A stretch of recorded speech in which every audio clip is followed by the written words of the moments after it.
Against this right back, Charlie.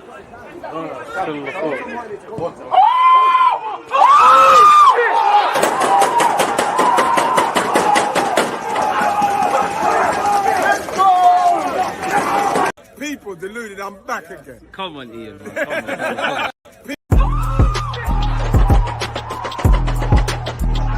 Because you always use that active when defending. I think it's like.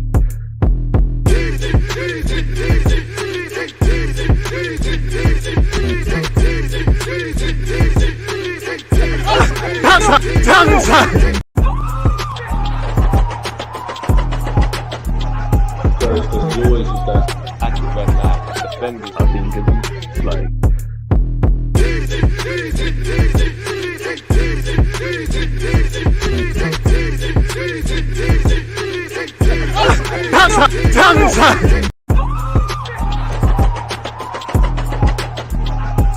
Because you always use that active when defending. I think it's like.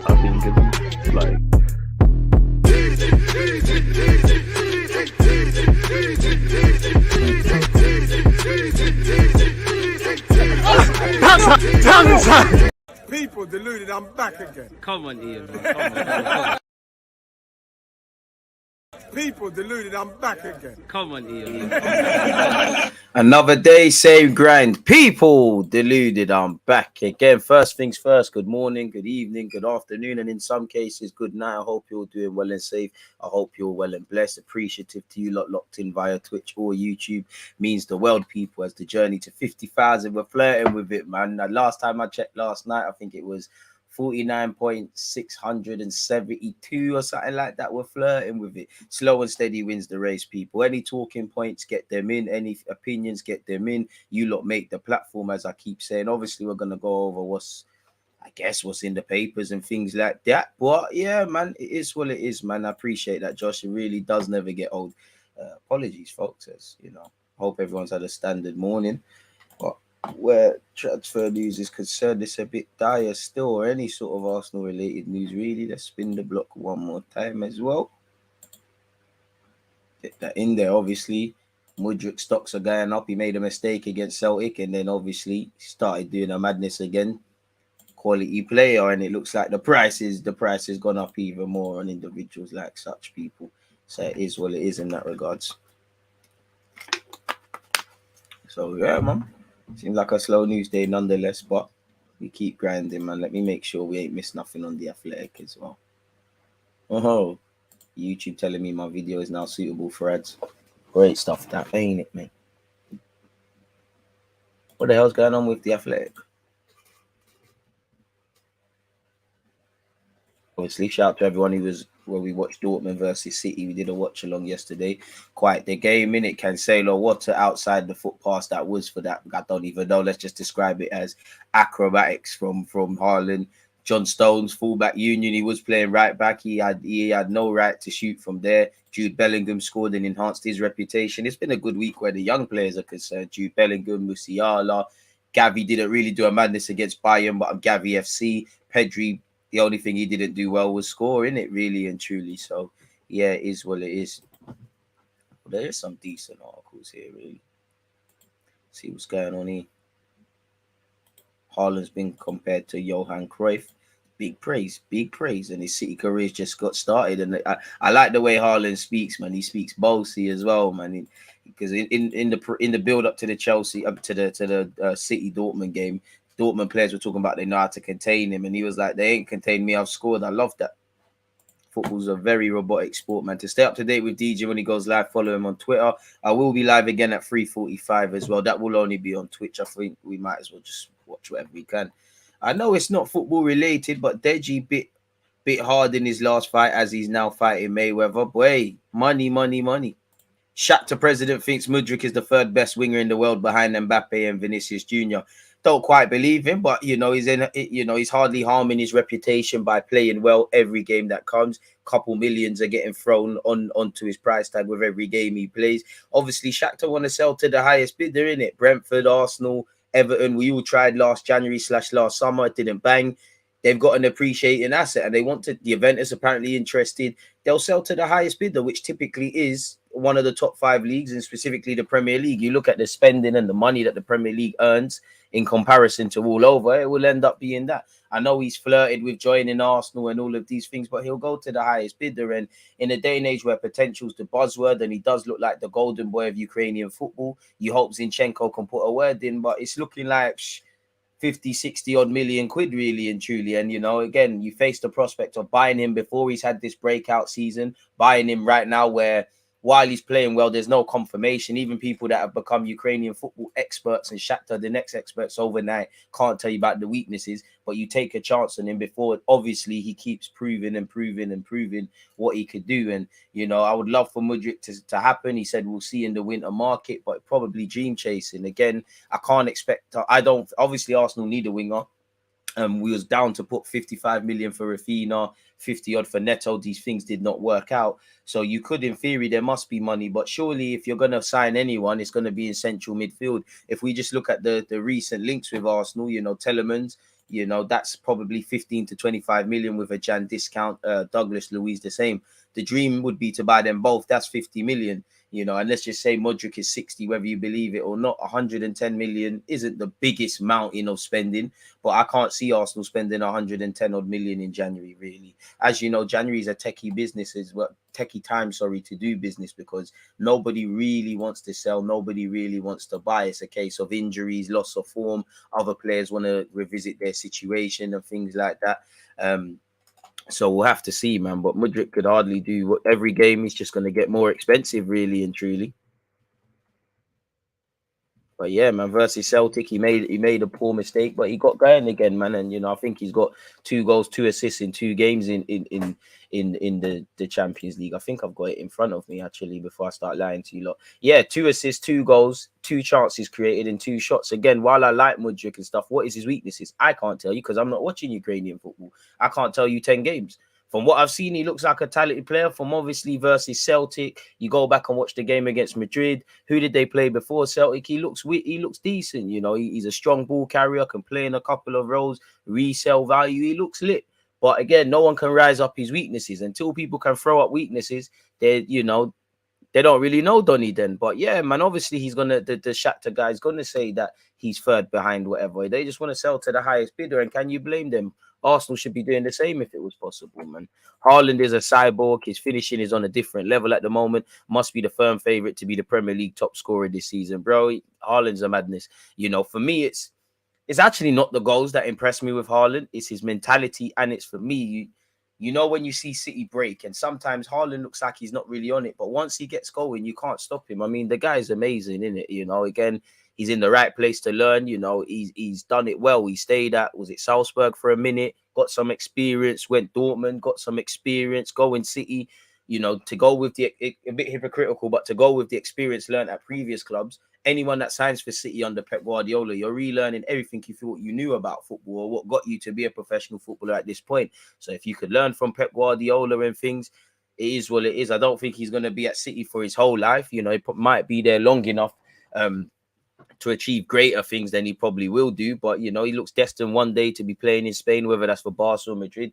I personally think he'll go Italy. Obviously, he's already been in Germany and currently is in England. So it'll be interesting to see what happens with Haaland, man. But, he hardly dampened his reputation yesterday, did he? Haaland's a fantastic footballer, rightly so.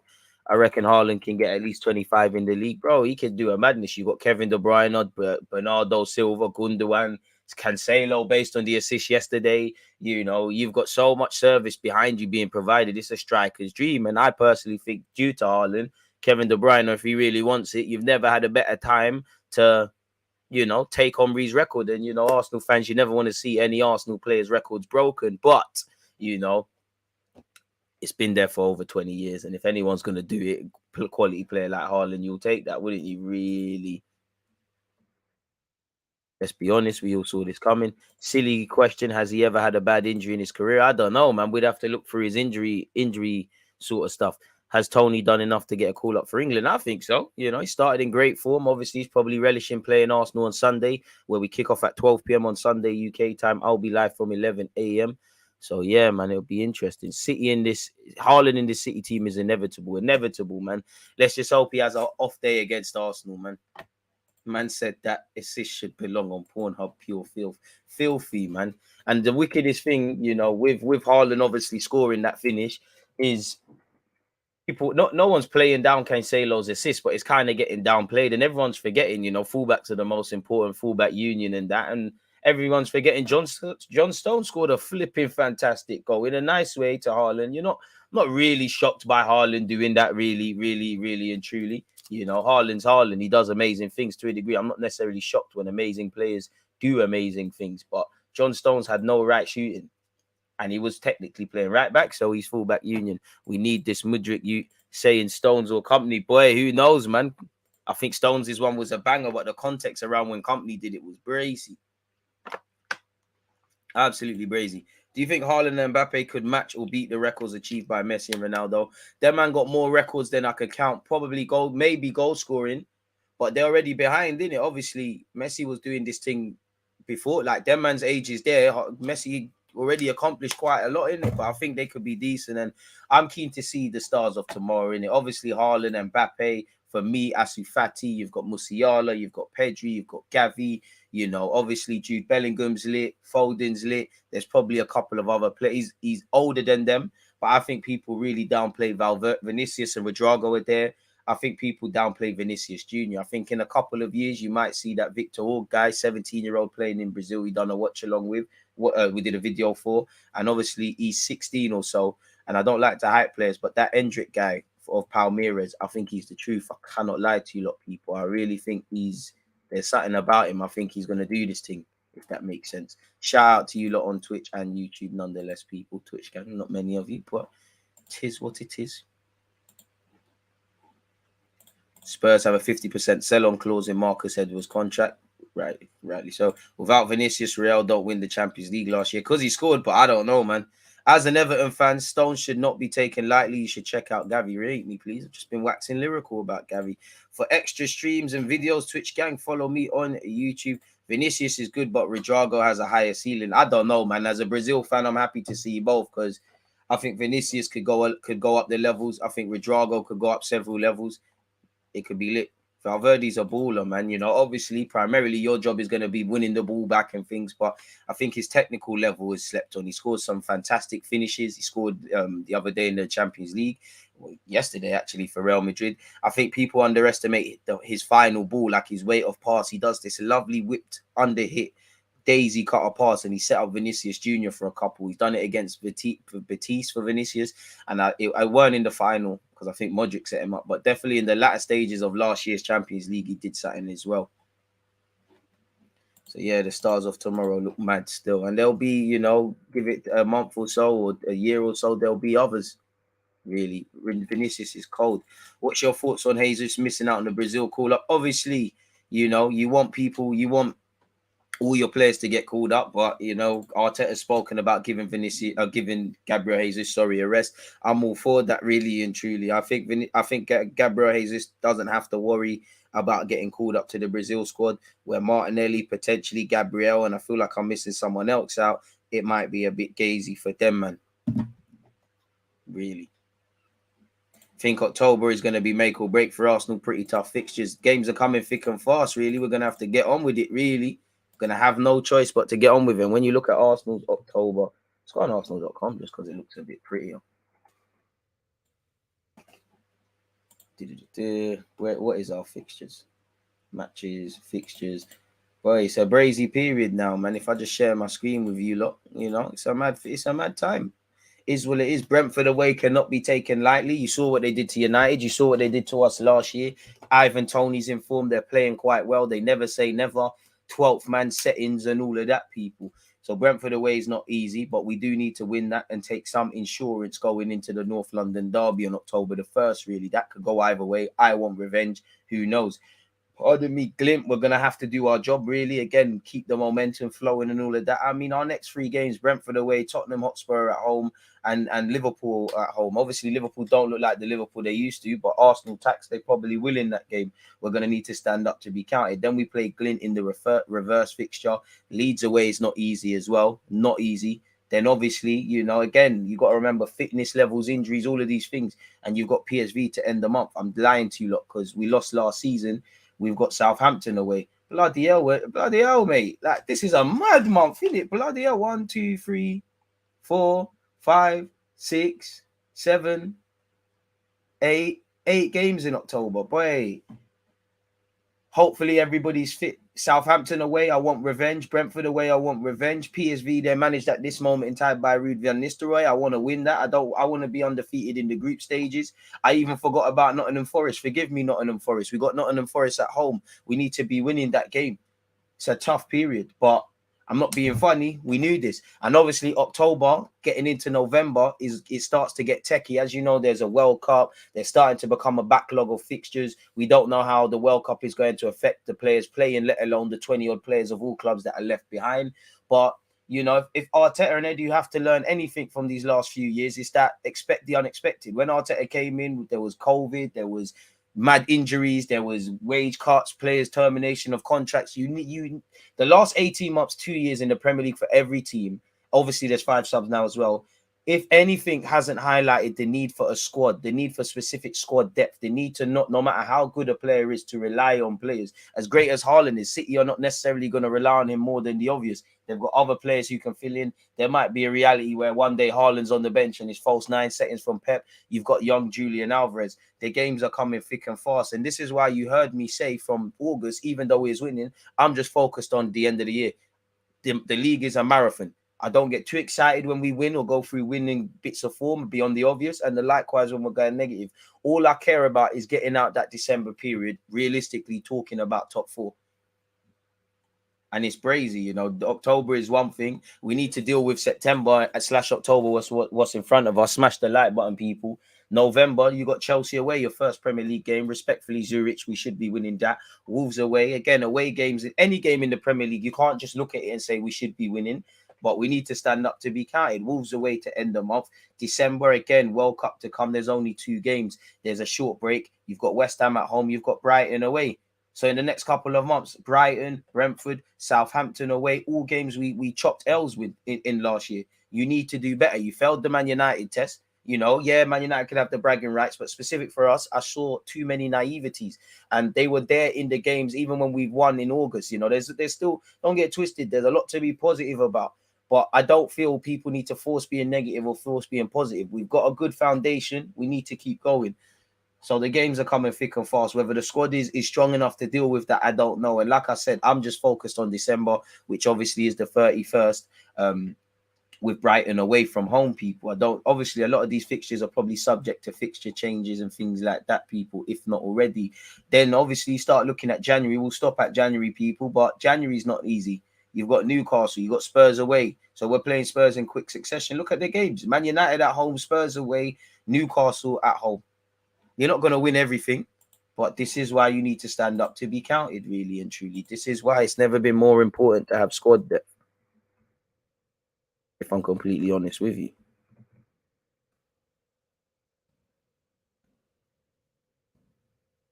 Now, do we have enough depth to make top 4? I don't know, people, because even with the question marks that are still prevalent that were there last year, it still could have been possible, but we bottled. So it were, and the thing was, it 40 likes. Can we get 60 more people? Big up, Rude. The game with Tottenham is on my birthday. Hope Arsenal doesn't ruin it. Amen, bro. We're spoiled this month. Mbappe or Vinicius, DG? Both, man. Both. You can't do that, man. Both, man. They're both 30, man. Brazil thing, Vinicius, but then Mbappe FC. They're both cold, man. They're both cold. What I would say is Vinicius is more humble than Mbappe. You know me. I don't like to do this attitude stuff and all these things, especially, let's be honest, around the black players. And I don't know Mbappe from no one. I'm sure he's a humble guy, but just from what I've seen of you, you know, in your youth days at Monaco, French youth levels, to what you did in Monaco's first team, to what you're doing at PSG, to what you've done at France, and what you're becoming at PSG, you're becoming a villain, you're becoming a monster. I'm sorry, but if Sergio Ramos, Neymar, Messi, guys that have done it in this game can show humility, you need to as well. And I think PSG have created a monster, really and truly. More or less a sporting director. Stop spamming, my bro. So yeah, man, it is what it is in that regards, firmly, if I'm honest with you. So yeah, man. I started hating Arsenal from the time they pushed around Rude when he missed that penalty. He deserves it, mate. He deserves it. You man are cheating and that. Deserves it. And I missed that Arsenal, man. Lauren moving mad, Keown moving mad. It's when there was some serious battles, man. I'm sure Arsenal and United fans will give a lot to get them days back, Carl. Both our teams aren't on piss at this moment in time. Well, we're top of the league at least until the weekend. It ain't easy. Even had time to lose, but I don't know. Shout out the YouTube members as well, people. Appreciative to all of you lot tuned in. Make sure you're smashing the like button, getting your talking points in, etc., etc., etc.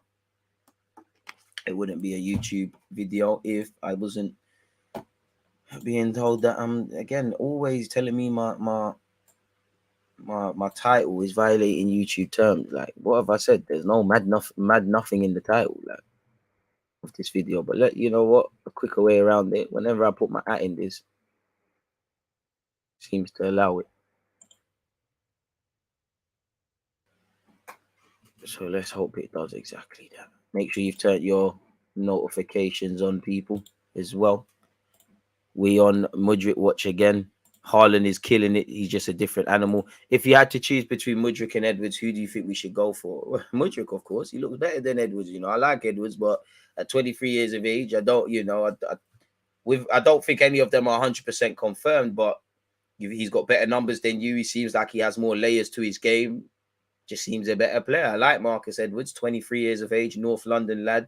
You know, went to the same secondary school as me. Lovely left foot. Seems like he's growing in stature in the game. Spoken of, he wanted a Premier League return. Obviously, it gets techie because some of you lot said Spurs have a sell-on clause inserted into the deal. Sporting are going to want top money. And I don't necessarily think he takes our squad up another level. I don't necessarily believe that from what I've seen with Mudruk, but I think there's more scope for that. So I think it makes more sense. Saying that, obtaining Marcus Edwards is probably slightly easier to do than Mudruk at this moment in time, where obviously if you're Brentford, Everton and Arsenal, you're kind of stressed in that regard. Haven't caught a stream in a hot sec. How you been, DG? Day on, my guy. Same-ish, different grind, man.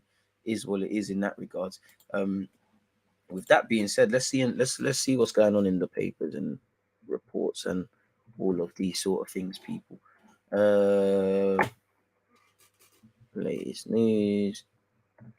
See what's going on, man. 1 second. In fact, I'm lying to you lot.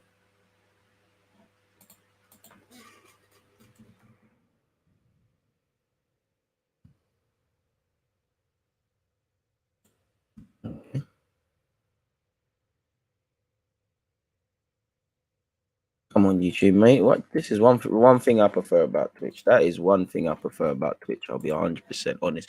What's the time? 24. Let's call it 24:20. So yeah, where do we start? Let's start from back to front. You don't need that. I need that. You don't need that. Slap that there. Move that. Sorry, people. Technical difficulties. We're going again in a second.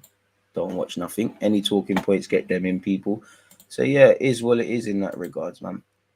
I actually want to start with something that's not actually anything to do with transfers, but Ben White has compared this season start to last. It's not where you start, it's where you finish. I think last season reflected that. Ultimately, last season ended the same way it started last year in disappointment. But in between, there was some positives. Away from that, though, what has he said? As you know, Ben White has started every game this term, people. Let's see exactly what he said. When asked on his personal growth, he said, a lot as a person. I think more as a person than a player. Of course you are. You've came to a big club, like he said, like Arsenal. Everything is scrutinized. When you come to such a big club like this, there's a lot more to it than you think. As a player, I've become more confident and been showing my confidence and been showing the confidence put in me and trying to perform to the level that the manager wants every week is something that I'm looking forward to. This season has been very different. There's a lot more togetherness, and the way we train is completely different. I hope that continues going into the winter months. Winter is coming.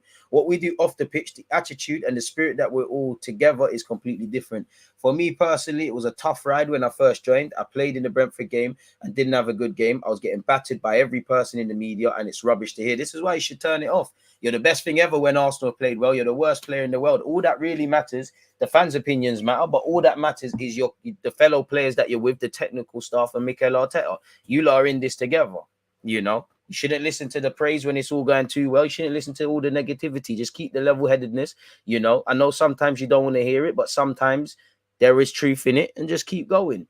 For me personally, well, he said that already. We saw that. I don't have social media or anything like that, so I don't see any of it. But you get told about it and sent it. It's one of those things. Everyone has their opinions. Some you listen to, some you don't. And as a, you know, struggling YouTuber, I take that on as well.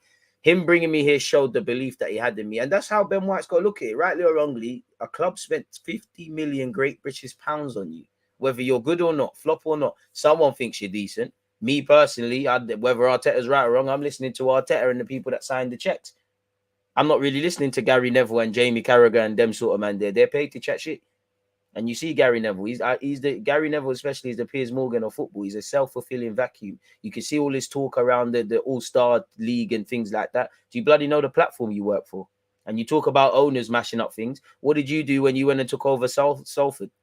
But because they're American, you got issues. Anywho, I'm not really someone that needs to be told when I've done something rubbish or told when I've done something well. I kind of know, but it was nice for the manager and the staff to always be around me last season when things weren't so good. It's exciting working under Arteta. I think you come into training not knowing what's going to happen, which is nice. It breaks up your week. Coming in each day, you don't know if you're going to have a meeting or not, or what type of thing he's going to do in the meeting. Then when you get outside, you have no idea what's coming. He then went and said, my dad definitely doesn't watch football. He's always supported me and took me everywhere, but never watched. And my mum's exactly the same. Didn't you say you didn't watch football?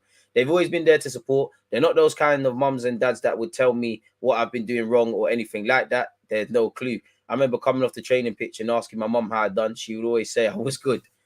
And obviously, despite being 24, he's doing what he did. He said, I think some of the reasons why I'm here is from my experiences and different styles of play. Obviously, you and Ramsdale are babies in footballing terms, but he's been at Sheffield and Bournemouth and that. You've obviously been in League One, League Two, been in Bielsa. So you've got some experience for a baby squad sort of thing. I think one of the reasons why I'm here is from my experiences and the different styles of play that I've had to adapt to in my career. I think it's helped me massively playing in different situations. And I think that certainly helped me with what I'm doing now. Even the League Two teams I've played for and in League One, I've taken stuff from there. They're a completely different environment, and you're put in situations that aren't a Premier League standard. Each coach has different things to offer. Pick him up. Apparently, November Premier League games have been rescheduled, people. Both of our PL games in November have been rescheduled for live TV selections. We will now play Wolves at the Molineux at 7:45, people, on Saturday, November the 12th. And what's the other one? I don't even know what the other one is. Well, Chelsea. Chelsea's now 12 p.m. kickoff on BT and on Sky Sports on the 12th. 6 days later, we play Wolves away. Tough games away from our minute, people. So, yeah. Allegedly, Arsenal are only paying 25% of Nicolas Pepe's salary at Nice, people. As reported by L'Equipe, Arsenal are paying 25% of Nicolas Pepe's salary at Nice, while the player, apologies, had to relinquish a quarter of his wages at Arsenal to make the coveted transfer to the Liga club. Nice are reportedly taking care of the remaining portion of his salary. So, yeah, hopefully you do enough that they can sign you permanently and we can put an end to that, really. So good, I've got it up here twice. Arsenal have gathered information about signing. Gunners may be encouraged to swoop for January sweep. So what, we're going to get Grimaldo on the cheap, Douglas Luiz on the cheap, Telemans on the cheap. It is what it is. This is reports coming out of Italy. Reports coming out of Italy about what a club in England is going to do based on a player who is Spanish and in Portugal. Obviously, football is universal, but normally it's the local media that reports this. Now, we've been linked with Grimaldo quite a lot. I would like a left back to go with Tierney and obviously Zinchenko's adaptability there. You know, he's someone that's always linked with Arsenal, so I really doubt the credibility within this, people. He's got 12 months left on his radar. Allegedly, his former club, Barcelona, Manchester City, who failed to sign Cucurella, Arsenal and Juventus are all targeting the left-back whose contract expires in 2023, people. Whether that is something, I don't know. Big up yourself. Jaden. So yeah, it is what it is. Apparently, Mudruk is calling Zinchenko about 30 million Arsenal transfer claims Kevin Campbell. I don't know if Kevin Campbell's the right person to ask people around that, but yeah, man. I don't know if there's any profile that he'll, be actually calling Zinchenko. It makes sense. We hope Zinchenko is being an agent at this moment. Euro chief confirms £26 million offer for Arsenal target, betted only by Mbappe and Vinicius as 4 Premier League teams circle. The 21-year-old Ukrainian international is fastly developing his reputation, especially in the Champions League. He scored and assisted 2 in the 4-1 victory against Leipzig, and obviously he scored the equaliser after making a mistake against Celtic in their last game. And Shakhtar, 4 points from their first 2 games, doing quite well in Group F in the Champions League, people. Newcastle, apparently everyone's probably interested in him. Their sporting director has said, people, we received a €30 million offer from Everton, and when our president doesn't sell a player for 30 million, especially in such difficult times, he's sending a message to everyone that he wants to progress in the Champions League and to win the championship. Mudruk is a serious talent. After Mbappe and Vinicius, he's the best player in Europe in his position. If someone wants to buy Mudruk, they must spend a lot of money and respect our club and president. So realistically, probably means it's a myth for Arsenal. And obviously, Mudruk has done his best to kind of play up any potential move here. He said, I think every guy dreams about the Premier League.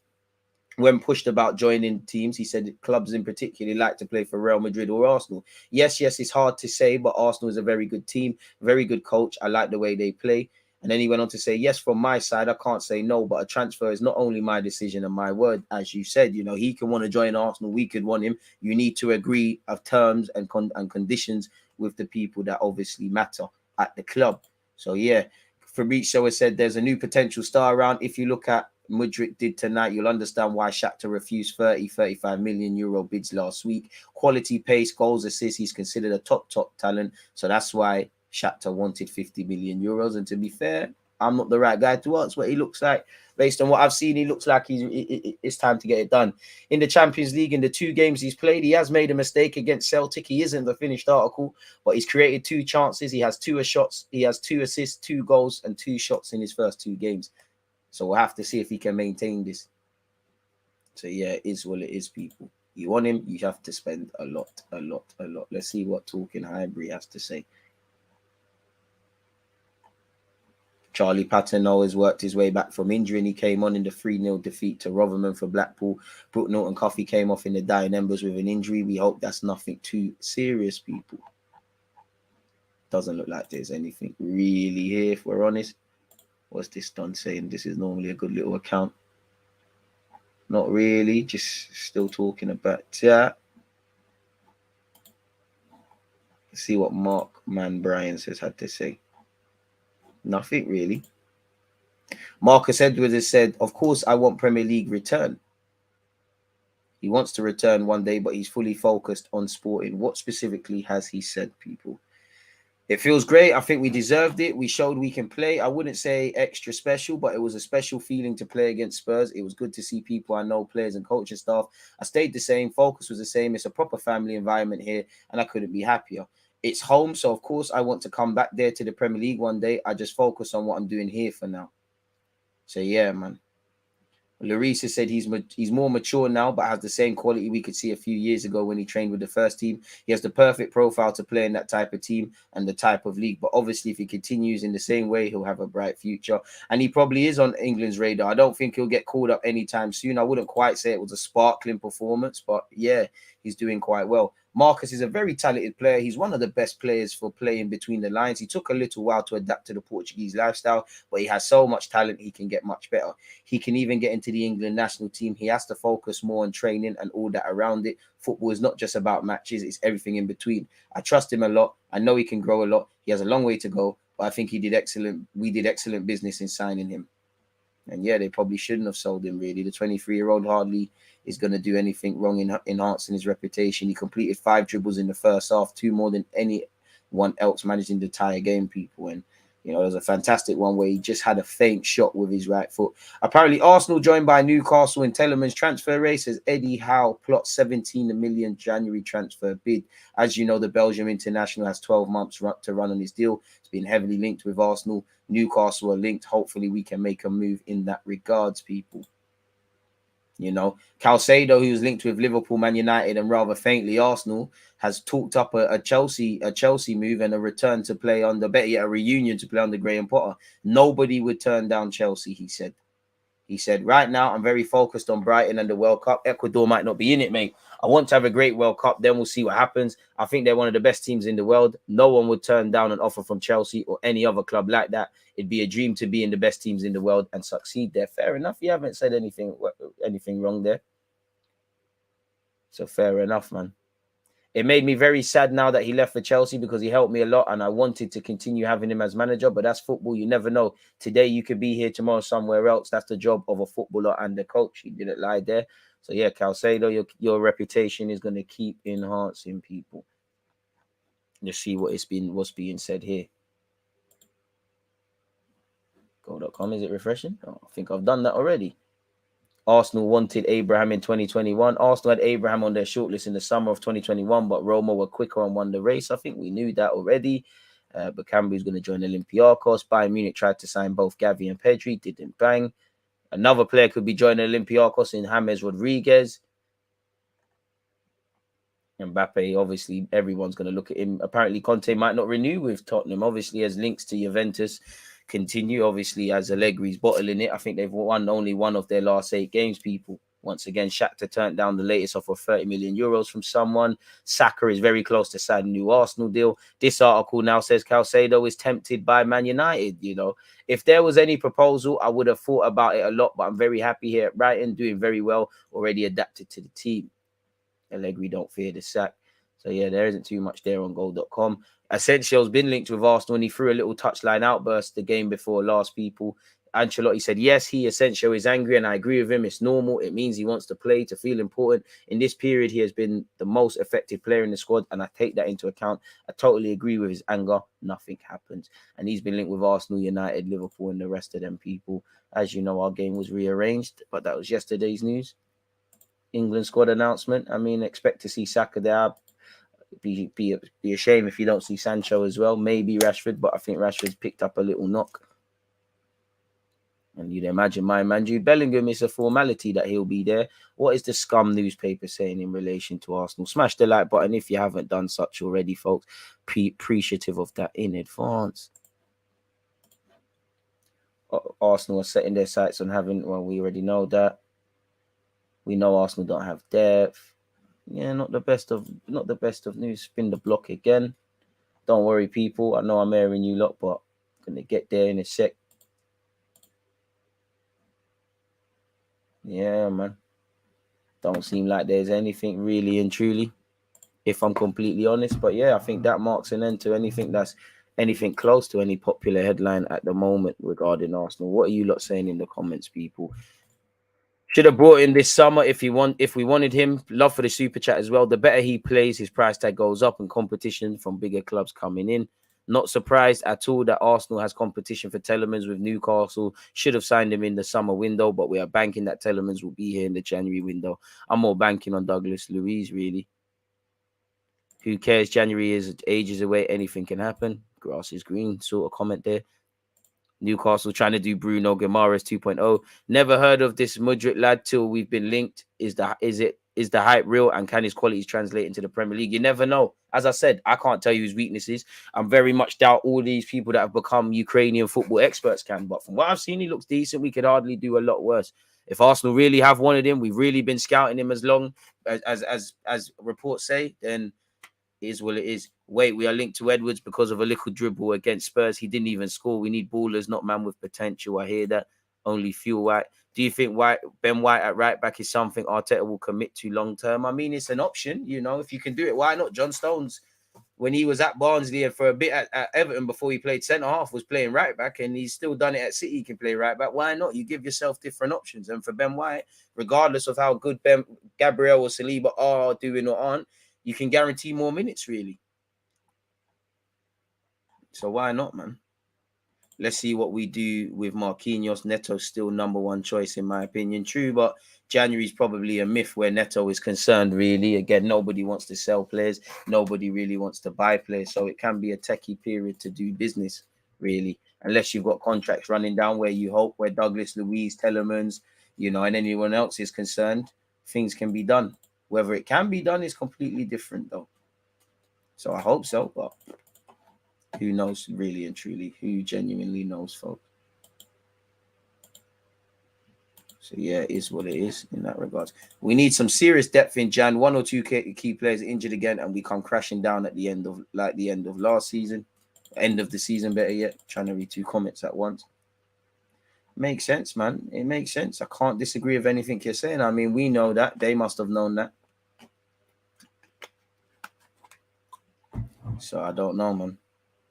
Hopefully. But the dream is free. The hustle is sold separately. Hopefully we can do the business. But like you lot are rightly saying, the time for business is done until January. We have to deal with what we have in front of us at this moment in time.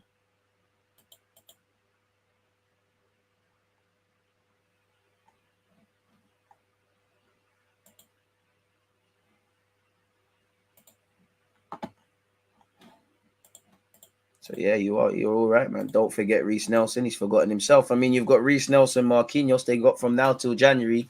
You know, in Marquinhos' case, you hear he's doing the right things, but in relation to, you know, getting minutes, he's got from now till January to convince Arteta he can be part of the squad who is going out on loan. For Reece Nelson, he's got to stay fit. But, you know, I don't know what's going to happen there, really. They've got until January to make something happen, probably to the end of the season. I don't think we get a winger in January. I want to be wrong. I don't work for Arsenal. I don't know anything, but I don't think we sign a winger in January. I think, you know, midfield, we'll be lucky to get a centre mid or two. And with what's, pardon me, going on the best of days, midfield should be addressed, and you hope it is addressed, really. If I'm completely honest. Remember Gideon Zalalem? What a throwback. What a throwback. You know, physically was never going to be ready for the Premier League. Injuries did not help that young lad, unfortunately. And I think injuries are still plaguing his career. Apparently, Ivan Toney's expected to be in the England squad later today. Boy, good luck for him. I hear it. What else is going on in the world of football? On the Athletic. Randomly thinking about Gideon Zalalem. What a guy, man. Pre-season settings. Him, Dan Crowley. I wonder what they're doing with themselves these days, man. I really do. There's nothing else, people. You lot are dry as well. I might have to cut the stream off. What is going on at the Athletic? I mean, just purely for the sake of it. I mean, Klopp's hit back at Todd Burhey's All-Star game. Does he want to bring the Harlem Globetrotters too? I know Gary Neville and the rest of them have been very critical on it. In American sports, these people have 4 months break. Does he want to bring the Harlem Globetrotters as well? Maybe he can explain. I'm not sure people want to see that. United players, Liverpool players, City players, Everton players all together. It's not the national team. Did he really say it? I'm not necessarily for it, but I'm not necessarily against it. I have all the ideas. When he finds a date for that, he can call me.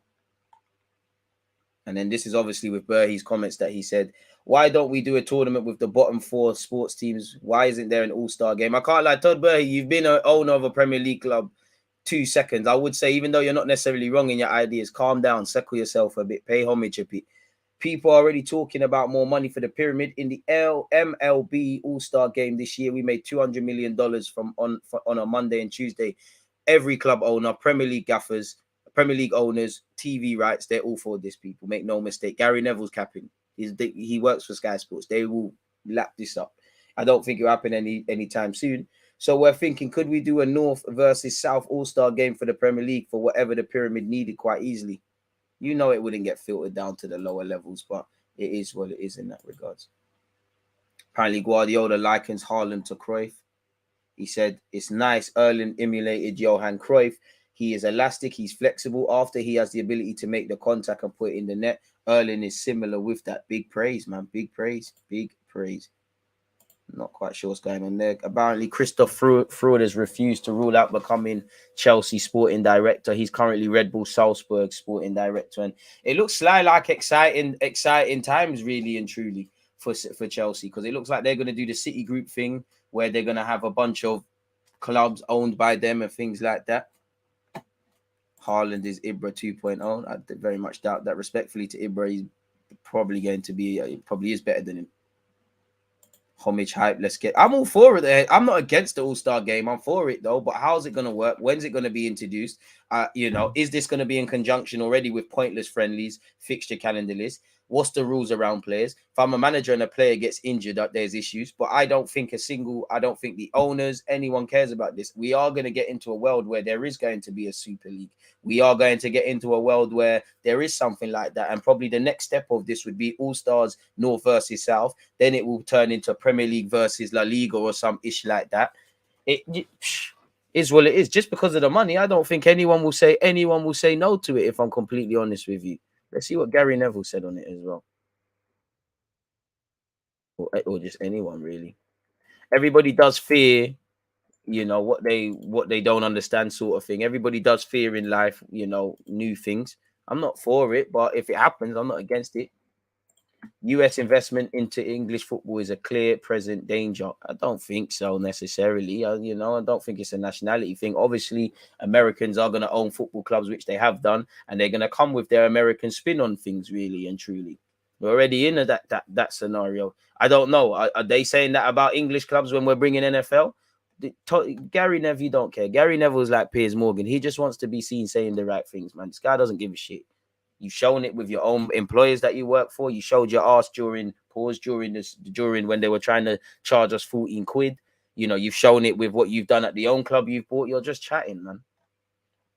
I keep saying it, but the quicker we get the regulator in, the better. US investment into English football is a clear and present danger to the pyramid and fabric of the game. They just don't get it and think differently. They also don't stop till they get what they want. I mean, that's not necessarily a bad thing. And football is a multiverse game, really and truly. You had English owners, you've got, Saudi and Middle Eastern owners, you've got American owners.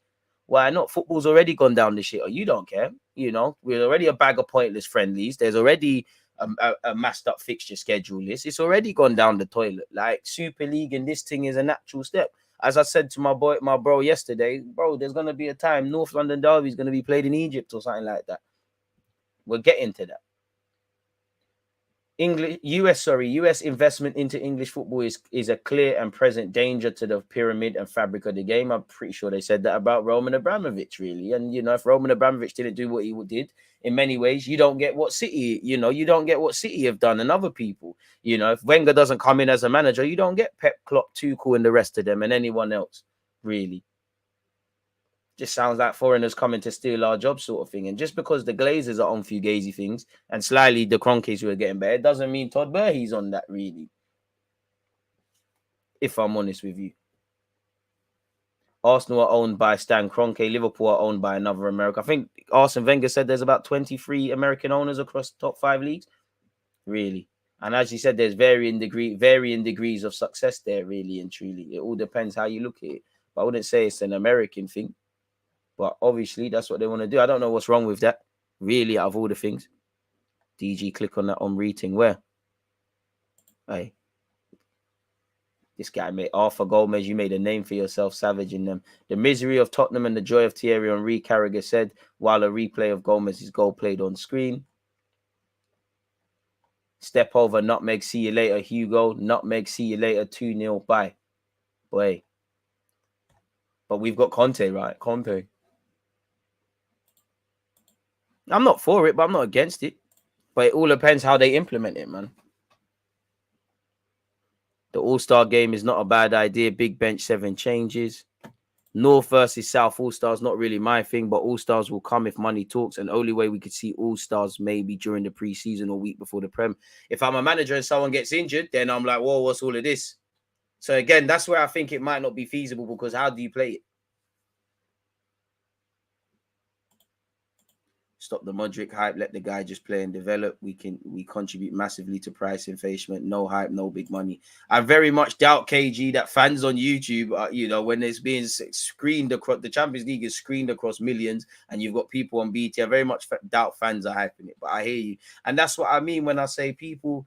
everyone overnight has become an expert on Mudruk. He looks decent. He looks good technically. Looks like he's got potential. But nobody can, myself included, and I've never claimed to, no one can rise up 10 games they've seen from this guy. No one can tell me there's a bad moment. Celtic, he made a mistake and reacted. No one can tell me a bad game. No one can tell me his weaknesses. If you don't know your weaknesses as a human, you don't know yourself. If you don't know a player's weaknesses, you haven't been scouting him enough. He looks decent, but see how it goes. Level of a comp in an all-star game wouldn't be high enough. I mean, it's an exhibition game, really. Haaland will break all records in this league if injury-free. This is me dreaming, but would love to see Arsenal going for Jude Bellingham either in Jan or next summer. Yep, defo dreaming, bro. Them ones there, you got to sign them man there when they're at Birmingham, bro. They're gone now. It's over.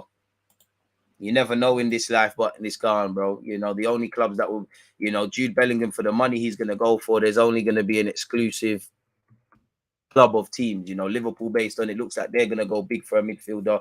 Chelsea under Todd Burhey, they tried to get the young. I'd imagine if Bellingham became available, they would listen. United tried to get him. City might inquire. Obviously, he's been linked with Madrid. PSG might just see what's going on. Them kind of clubs there, really. Mudruk or Edwards? Mudruk, bro. Like how they do for Super Bowl weekend. At the top, Americans look at one thing: green dollar. Everyone, you know, money talks. I think you've seen it with Saudi, Middle Eastern owners, English owners, American owners, whoever owns these clubs. These men talk money. They don't care about the game like us. Obviously, Todd Burhey clearly is going to come to like football, but he's not. He's a businessman. He's not a football man. He did, you know, he's a businessman. He's shown that when he's got rid of Tuchel. He's shown that with the people he allegedly wants to put in place at Chelsea, how he wants to develop Chelsea. Kroenke the same, you know, it's different, but how he's done it, FFG in their own way, they're businessmen. And this is why these TV companies, the people who work for the TV companies, the clubs, you know, they don't care. Every club was on doing Super League until obviously the backlash, and that ain't gone. You're going to see Super League, you know. If it probably can't have it without English teams, but you're going to see it. You know, La Liga is dying at this moment in time. Real Madrid, Barca are trying to get back. Madrid have a free run at it. Obviously, there's great players in La Liga, but there's no Messi or whatever. So that's affecting TV rights. You might see other clubs from other countries just try and snake it and say, let's do a Super League because we need bans. Look at the Premier League. Look at the spending of the Premier League and the money and the TV rights. All these lot do is talk bans, people. They leverage our love for the game because of bans. They don't care about football. Every owner doesn't care. Obviously, some owners do a lot more, but they don't care about football as much as you lot. We're sitting here with nothing really to talk about, streaming, or I'm streaming, you lot are contributing. Hit the like button, appreciative. You know, we say we don't care about our teams when they lose. We're watching them. We're watching analysis. You know, some people, especially in today's day and age where the cost of living and housing and everything's a collapse, still finding ways for season tickets and new merchandise and things like that. They don't care, man. We're going to see a Super League or a revamped Champions League. We're going to see this All-Star games. We're sadly going to see more stupid, pointless fixture schedules where international's concerned. We've got a December World Cup, bloody hell. I'm not saying any country can't host it, but we've got a December World Cup, and how that's going to affect the fixture calendar list is another thing. They don't care, bro. They don't care. This is where football's been gone. Football's been gone. And I don't know when this is going to stop and when there's going to be a grand reset, but I don't think we're there yet. Football's gone. Really and truly. You know, even Europa, really, you know, teams that as all leagues start to get a bit more competitive, and you look at the Premier League, it was a top 4, it's a top 6. Very shortly, you're going to see a top 10. The Europa League, again, you get more money for just coming out the group stages in the Champions League than making the final of the Europa League. What's stopping, you know, if it gets a thing where all the big teams in all the leagues, someone has to miss out Champions League, what's stopping them from revamping the Europa League or making a Super League light or something like that? We ain't seen the death of the Super League. As I said, these lot are businessmen. They gauged the public interest, and clearly they were not ready. It's almost like, I don't know, when the first car came out or the first mobile phone, everybody's shocked and shook. And what do you mean? You know, we've got a telephone box. It's gonna happen. These men are money, man. You don't earn the money they've done, been in this ruthless business of football as much as they have without money. This is why I'm all for players getting paid a shitload amount, because players are not going to get paid 300k a week if clubs are not making mad peas on that. And at least they're the product. They're the players are the ones playing. Without the players go home. No one watches. Fans don't play. Fans don't watch the games. No one's getting paid because there's no TV rights. There's none of this. players don't play, then the fans can be in the stadiums or whatever as much as they want. The field is empty. It's mad. As per usual, fans are not asked about their viewpoint. Pure greed. Pure greed. This World Cup in the desert on the bones of, oh, yo. I hear that. And even the migrant things. And when you look at half of these sporting things, you look at Brazil, you know, you've all seen the 2014 World Cup when Jesus is painting. What's the legacy left in Brazil? I bet half of them stadiums are either derelict now or whatever, you know. What was the legacy? Obviously, it's very different because it's England compared to Brazil. But you go and look at when we had the Olympics here. What's the legacy in Stratford? I see a lot of nice housing that, but what's the legacy for those on the ground? What's going to be the legacy in Qatar? What's the legacy in all these regions? It's crazy. Would have all-star teams selected from where the players grew up rather than the clubs they represent. I think London would be at a loss there. Musiala or Bellingham. Musiala. But Bellingham. Musiala. They probably don't watch it or like the sport, but it generates money. And if you have top teams, it's a lot of capital to loan against. Exactly. And again, you look at these American owners or owners of all countries, it's dynasty. Arsenal, not so much Arsenal group or anything, but you've got, you know, KSC have Arsenal. They've got, you know, NFL team, NBL. I think they've got hockey or some ish like that. You know, Todd Burr, owns a couple things, and he said, you know, City, you know, Chelsea, so they can loan out players. They're going to do the City group thing and probably buy clubs if they haven't already in Holland, in France, in Spain, and in Australia and everywhere else. You know, I don't know what FFG own, but they must own another sports company, I hate the word company, sports brand or something. This is where we're at now. This is what the game is. Really and truly. 76 likes. Can we get to 100 people? I can't lie, my views have taken a battering this week, man. It's caused me to really rethink YouTube. I cannot cap. We keep moving. So yeah, man, it's interesting. Money talks. Marlon showed glimpses of class yesterday. I wouldn't say class. A lot of time wasting, a couple good bits and moves. He had a chance where he probably should have done better. He tried to find the near post. Big up DJ. I called for Mudruk when I saw his goal against Ajax. He's a top baller. If you know, you know. All the buildings built for the Olympics in Stratford got hella cladding, effing up the residents. And as we've seen in society in England, there's issues around that as well. Subscribe with Amazon Prime for free to support the Twitch channel, people. Champions League likely to be that format in the future. Super League is definitely going to happen, likely to be Champions League. America has done it for years. NBA, make loads of money off such. I'd say give it a go. Nothing to lose. I hear that. They want a lot of money from Mudruk. If he keeps performing like this, Arsenal will have to pay 50+ million for him. If we can pay that for why not Mudruk? Again, you'd have to talk to the accountants over there at the Emirates, man. But based on what you said, why not? We need agents Zinchenko and Jan to close the deal for Mudruk. I mean, I hear you, but he can talk up the move. Mudruk can talk up the move. Arsenal can want him as much. All that matters is agreeing a fee. And again, nobody wants to, in theory, sell good players. So you put the money down, offer they can't refuse, you get the lad. You don't, it's another one you've missed out on, and another one bites the dust, really and truly. Simple as that, really. I hear that, man. Fantastic talking points, people, in the broader world of football. What? Is the recess tickets out?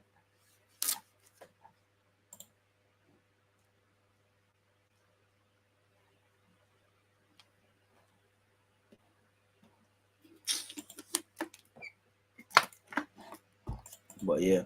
The most recent example of money grabbing and expansion are the Champions League changes coming soon. Not just that.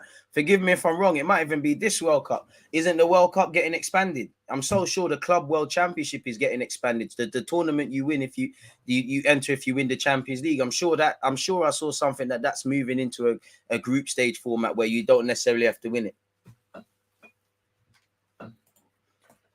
Not all All-Star games are good. I'm in the US and no one watches the American football All-Star game. No one really watches baseball All-Star game outside of the home run derby. The All-Star game idea isn't the best idea when applied to the European sports model. Players seldom get injured in North American ASGs because they play not to get injured like a super friendly. And that's something, of course. You've got no real reason to, want to win that, really, beyond the obvious. 100%. Interesting from those of you that are North American side for you lot's perspective. Kudus or Mudruk, DG, Mudruk. All Premier League teams should have feeder teams in the lower English league. The UEFA Nations League is some nonsense too. It's nonsense. I'm not going to lie. It made it a bit better for these pointless friendlies, but it's just polishing a turd. I'd rather spend on midfielders than a winger. I hear that. I'd rather Arsenal go for both. But with what's going on with the recent injuries, I would prefer for Arsenal to address the midfield, whether it's Danilo, whether it's Telemans, whatever you have to do in it. To be fair, no one watches American sports outside of America. I think that's a very ignorant, outdated, and kind of stupid view, really, because, if that was the logic, every time Spurs host a lot of NFL games, and I see a lot of, literally, the streets are filled. There's a lot of NBA fans. Of course, Americans are not going to love football as much as we love it here. This has been here for centuries. England, I think maybe in centuries to come, but England are never going to be as heavy on NBA, on NFL, on baseball, on whatever as much as here. But I wouldn't say nobody doesn't watch it. Boxing as well is probably one that's completely different, but a sport that kind of draws people together. Boxing is a bit of interstate, but it doesn't matter if you're in England or, and had heavyweights like Lennox Lewis or obviously Mike Tyson over there in America. I'd say that's one that kind of brings people together. But I think that's quite an ignorant and silly view, man. But you're entitled to your opinion. I don't agree with that, though. Arsenal, what have you tweeted?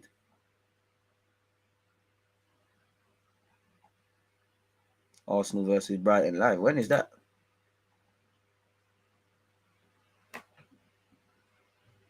When is that? Should I do a watch along for it? Friday. Should I do a watch along for it? 7:30 kickoff.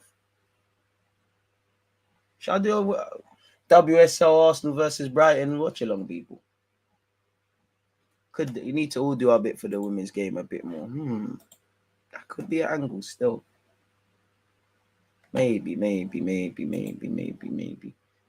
Appreciate you lot tuned in, people. Again, you lot are the livelihood of the channel. You lot are the heartbeat of it. I appreciate you lot support each and every time. We're still linked with Grimaldo, which is long.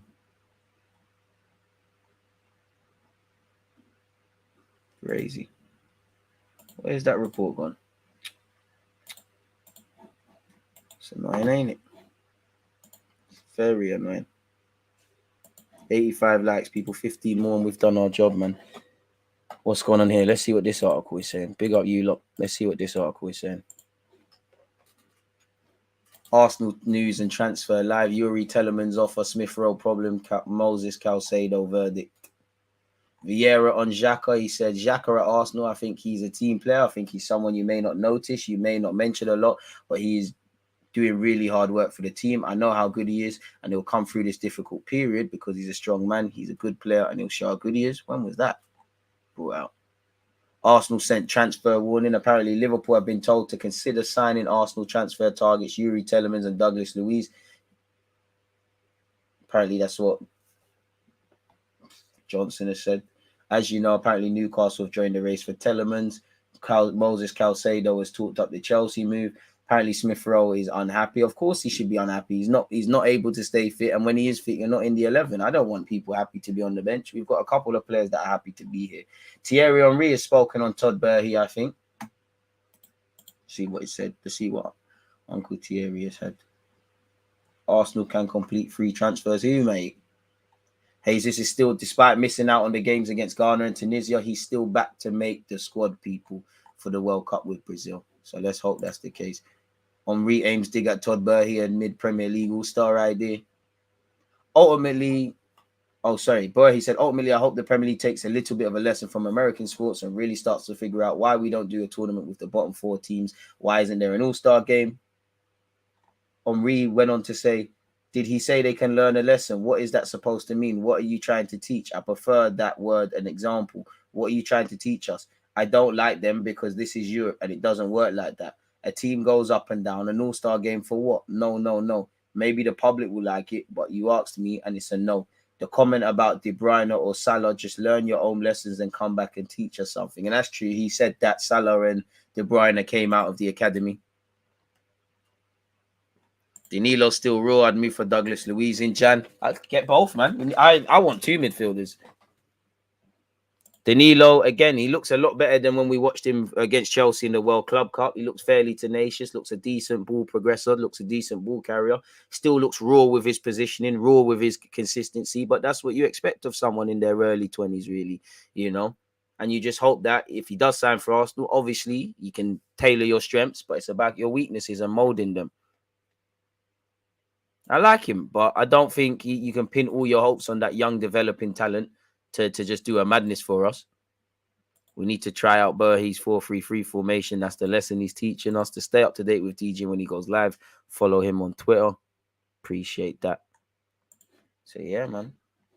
Quite interesting where that's concerned. But I guess you just have to move. Really don't like how it's like Arsenal news or anything concerning Arsenal just fell off a cliff, really and truly, with what's obviously happened globally. At least we get to play Brentford at the weekend, people, which is a good one. And the most exciting news could probably be Saka is close to signing a new deal. But away from that, boy, who knows? Who knows, folks? What other news is there to talk about? Where's my articles gone? Arsenal has nothing to do with the Europa League. I don't understand the links with wingers. We should be aiming to get 2 centre mids in Jan. We need both, man. Really.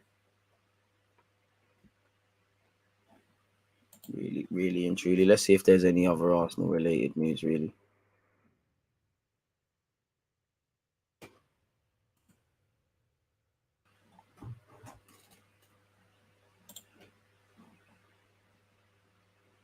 Doesn't seem like there's much.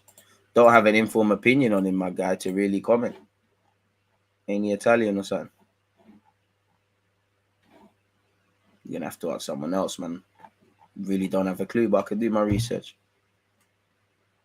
Have I missed anything? Once again, money does talk, unfortunately. Everything else walks, innit? Really. This could be a movement. We could have all the baddies come to the ends for the weekend. Psst, this guy, bro. This guy. What a guy.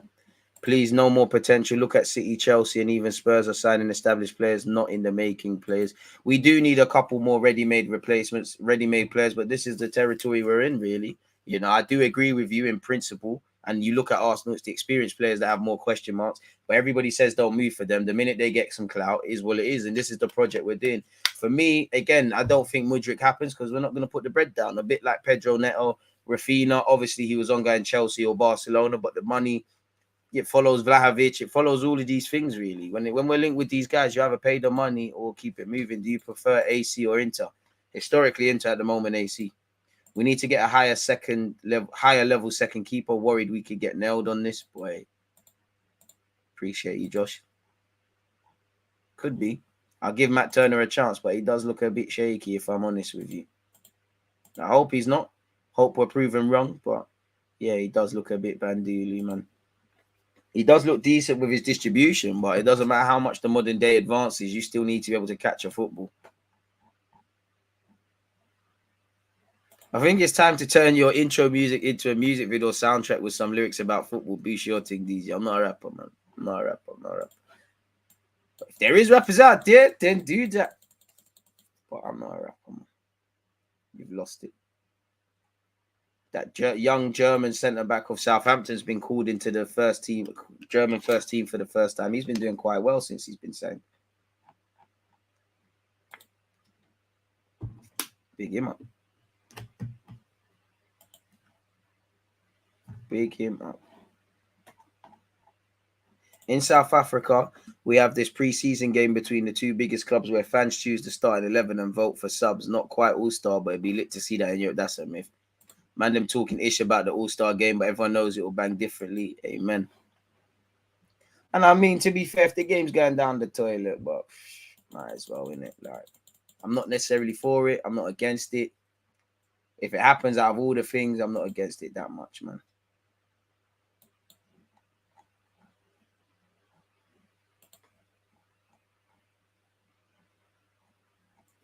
So yeah, it is what it is in that regards, if I'm completely honest with you, know. 10 more likes until we hit 200, folks. Keep running that up. Thanks in advance. I mean, to be honest, I don't want to see links. I would love to wake up one day and Arsenal have just agreed for Douglas Luiz, Telemans, Danilo, any of these guys to sign in January, man. I just hope Edu and Cole, once clearly the disappointment settled of how the window ended, you got on the phone and you've got 6 months, well, you've had 6 or so months to go and do things, get things done. You've known for years midfield needs to be addressed, so there's not really any excuses, is there really? If I'm completely honest with you guys, there's a lack of excuses.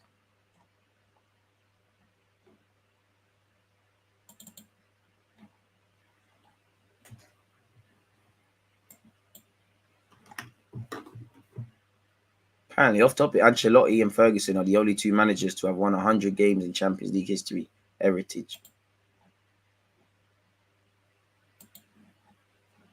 Serious heritage, people. Serious heritage. Big up Sterling, even though I hate the team you play for. Crazy. But yeah. Premier League YouTube channel posted about the All-Star game, so it'll most likely happen soon. Shout me for that verse on the intro, guys. Hey, you lot do that, man. Plus, the Mudruk signing is a myth. As usual, Arsenal always twerks their targets before even going for them. Should have got him done. DG, what's your thoughts on our upcoming fixture pilot next month? We kind of spoke about that, but what can I say, bro? Peak. Just have to get on with it. It's mad. Bare games. Guys are injured. Obviously, you're gonna have to maintain the fitness levels, the energy levels, all of those things. Every game in the league has its own story. As you lot know, there's no easy game in the Premier League. It's peak, but the Premier League is peak. Nothing easy comes. Nothing worthwhile comes easy. Harder the battle, sweeter the victory. Am I a bit pessimistic about our abilities with our squad depth? Yes. Am I a bit pessimistic with with our team? Yes. And that's, I'm going to sound hypocritical, but I'm very optimistic, but I'm very pessimistic in the sense of, I think our plan, how Arteta and Edu maneuver, as much as I can praise them, I think their plans on the field and off it where the market's concerned, it's a plan that nothing can go wrong. Not one spanner can go into the works. And we saw that with how we played against United off the back of what we've been doing. You saw that with what we did in the summer market. And obviously more games, weaker squad, there's issues there, innit?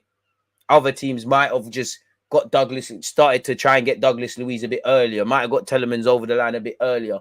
Listen, Pepe needed to go, but might have got a winger in, or at least kept Pepe as a body. Because as much as when everyone's fit and on song, we're all right. But that's not the Premier League. You're not going to be perfect for 38 games. Out of that, every manager in this league will probably only say there's about 3 to 5 games where they think their team's been perfect. I think right now there's only been 1 game that's been perfect, and that's Bournemouth by default, because I can't ask them for anything more. There's improvements in every game. We've won 6 of the 7 in all comps. We've got something to build upon, but yeah, man, it's crazy.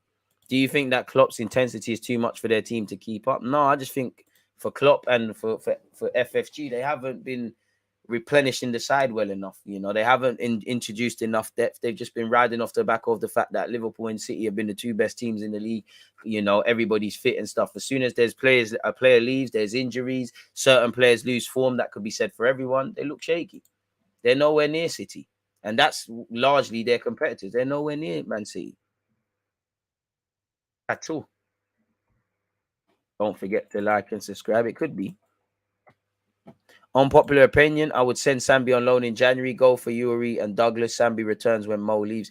If everybody's fit, really, to be fair, I'd probably keep Sambi because I don't know who's injured. But if someone can go and let him go and he's going to play a certain amount of games and come back a better player, do his thing. I don't think that's an unpopular opinion. I don't think anyone's against, in particular, letting Sambi Lokonga head out on loan, if I'm honest. DG, what did you rate our summer window at 10-6?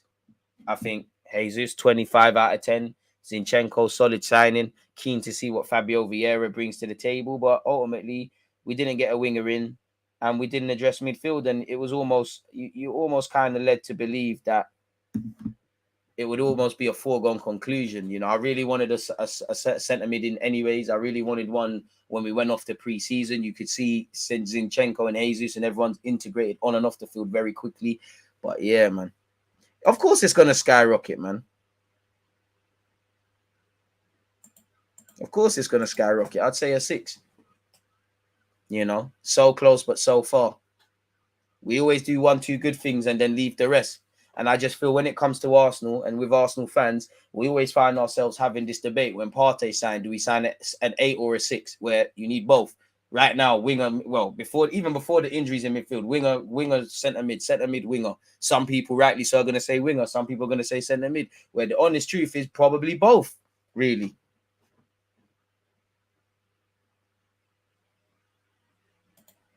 You know, I'm taking Yuri Telemans, but I do prefer Douglas Luiz. Not in terms of on-the-ball quality, but just in terms of the skill set you have. That is what we need. We need a 6. You do your thing. You're Brazilian, Portuguese, and that. Let's get it cracking. Plus, where do you predict we'll finish this season? Everyone's trying to write us off for 5th place finish. I don't know, man. As I keep saying, Arsenal, we can be our own best friends or worst enemies. Like last season, like anytime we've got to the crunch stages of the Europa League, the 2 legs against Olympiacos, the game against Atletico, the final against Chelsea, Villarreal. You know, we don't help ourselves. We don't maximize the things we can maximize. We don't control the small variables we can control. You know, so I think we can finish as high as 4th, as low as 8th. Like I said, the last 2 years, 3rd might be debatable, as it was last year, where Chelsea could have messed it up. Chelsea are fortunate in that, as poor as they were last year, Man United, Spurs, and Arsenal found a way to be poorer than them. We had many good plus points from last season, also many things we could have done better, and many things we found ourselves talking about now and off the back of the last season and going into this year would have still been prevalent and relevant if we obviously got to the top 4, but we still could have done it. No matter how much Spurs were poor last season or us, we managed to stink up the place worse than them.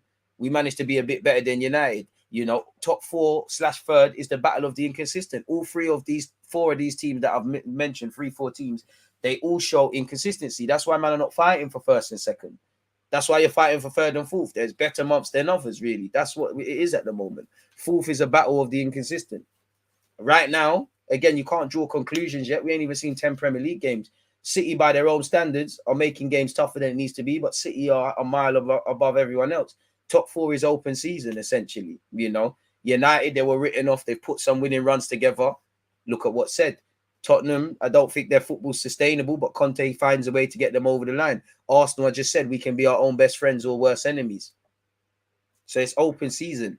Chelsea, again, what's Graham Potter going to be doing? They could very much do a thing. It's open season. Apart from, and obviously as the season develops, we'll see different things. But honestly, apart from City, I'm not saying Arsenal are going to do it as much as I want it to be, but it's open season. You can't convincingly say top 4. If I had to put top 4, that Liverpool look shaky as well. If I had to, I do think Chelsea will be there. I do think Liverpool would be there, but I'm only 100% convinced that City will be there. So at this moment in time, everything's available. Arsenal have been 2 players away for 15 years. Big up, James. DG, what do you think of Mertesacker and the way he has dealt with Haaland? I think they're doing good work at Haaland. Not just him, but the people that are the unsung heroes. I think they're doing what they can, essentially. So yeah, man, that would be my thoughts on that.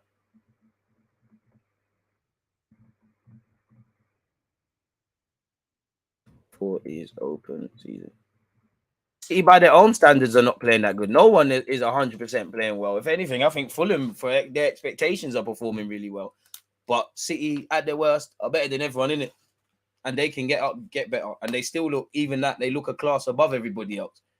Everyone else is open season. You know, Ten Hag just could join the team. You know, I don't think he's got all of his players yet. Again, United can be their best friends or worst enemies. We're the same. Liverpool have made them making a meal of things. Chelsea the same. It's open season. This is why you don't get too down when you win. When you lose, you don't get too excited when you win. You consistently take little bits and pieces and components to be better, you know. And if I'm anyone, Arsenal's top right now, so there's a target. If I'm Liverpool, if I'm United, if I'm Spurs, you're hoping these lot drop points. Let's be real. Arsenal, we're going into a tough period now. Very tough period. From now to the end of December, to the December, even the January period, it's fugazi. It's tough, but this is the Premier League. You're not going to have it all your way. Injuries, loss of form, being able to perform at your worst. You know, Arsenal, again, we either win or lose. We don't draw. We we came back from behind against Man United, could have walked away with a point. We let ourselves down, didn't walk away with Old Trafford with anything. Off the back of last year, we took the lead and equalised and didn't do it. So off that, we didn't learn our lessons. For Mikel Arteta, sometimes you have to change the system when the team is in a good run of form. We tried to go with the same things we was doing at Old Trafford. It wasn't sustainable. Let's hope we learn from these things. And again, a problem of Arsenal last season, away from game management, personnel, buying players or not buying players, was our ability to react to performances. We lost to Brighton, then we lost to Palace, then we went and lost to Brighton, then we went and lost to Southampton. You have to be able to react. And this is why I'm not really buying this, let's just focus on Europa, let's just focus on the Prem. There might come a time where you need to focus on more, but I know once it gets to the latter stages of the Europa League, I wish it was champs, Arsenal can be their best friends or worst enemies. You've got 38 chances, because you play 38 games, you've got 38 chances to try and get in top 4. Apparently Partey's back in training and might be involved on Sunday. Honestly, I don't know for Partey, and even if he is fit, it don't really move me. You've got to stay fit, bro. Like, you've only played 8 games on the spin since you signed for this club. You can't bet on sick notes. Plus, we need to keep an eye on them UCL third spots car. Europa League could be real sticky this season. It could be. And this is why you need a squad. This is why you need to go for both. Specifically, obviously, tactics and things are in play. But any problem that is a direct consequence of us having injuries and not being able to cope, I've got no sympathy for Edu and Arteta. It's you lot's job to plan against that. You can say you tried to buy this guy, that, and the other. Football's a results-driven business. If we try to get top 4 and you don't get top 4, what happens? If you try to win and don't win, do you get 3 points? If you try to win and don't necessarily win enough times over 38 games, where do you're probably going to get relegated. Yeah, man. I'm still waiting to do my level 2 to go with my I've got my talent ID still. At this stage, we are at the Prem is our main focus till February. As I said, right now, it's from now till December. December, get out of that. January period. January focus till March. March, make it to April. April till May. May's the final showdown. Don't you let yourselves down. There's going to be better moments. There's going to be worse moments. There's going to be points dropped. Same way there's a winning run. We might go on a losing run. But it's about surviving and learning from last season. And based on the United game, I don't think we've learned. Based on how we've moved in the transfer market, while I'm happy with some of the additions, I don't think we've learned. Do you think it's easy for you to break into football without a football background? No, not at all. It's who you know, not at all. But where there's a will, there's a way, man. Do you think Arteta is trying to manage Tomiyasu and Tini because of injuries? I think as the season goes on, they will get more game time. Last season, they were not there at important times. James, I hope so. I really do hope so. Because again, all fun and games, these guys getting fit. Can they stay fit? I hope so. Would have loved to have seen Zinchenko in midfield against United and Tierney play. I hope so. He makes a big song and dance about managing Tomiyasu's workload in particular. So you could be there. Apparently, Gurhey, Bowen are in the England squad. Ivan Toney's expected to be there as well. Crazy. So, yeah, man. Why not?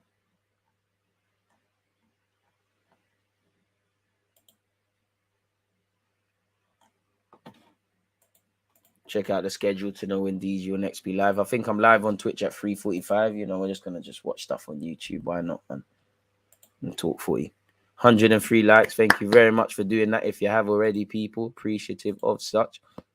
So yeah, it is what it is, man. In that regard. My folks, we got good teams focus on multiple competitions instead of putting all your eggs in one competition. And we're too naive for that. It's not like a Jose Mourinho side where you could say, yo, we're winning that, like he did with Roma, like he did with United. You just know they're gonna get it done no matter how good or bad they are.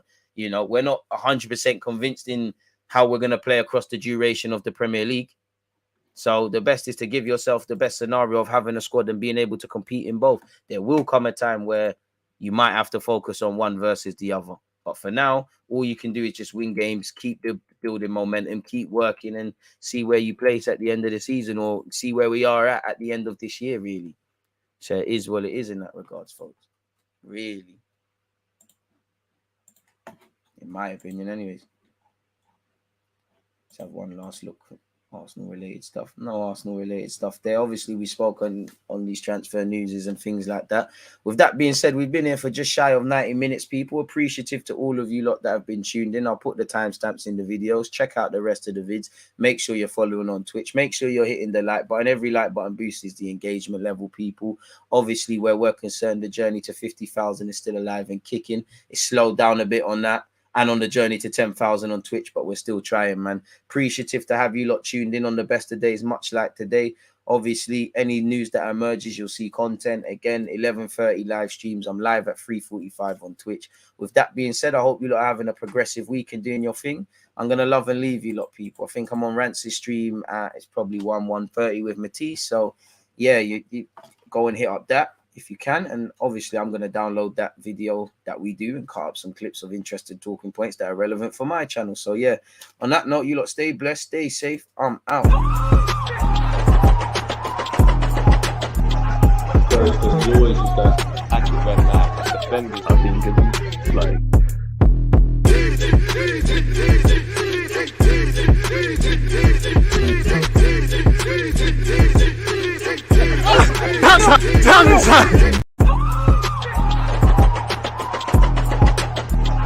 there's always just that active red flag defenders. I think it's like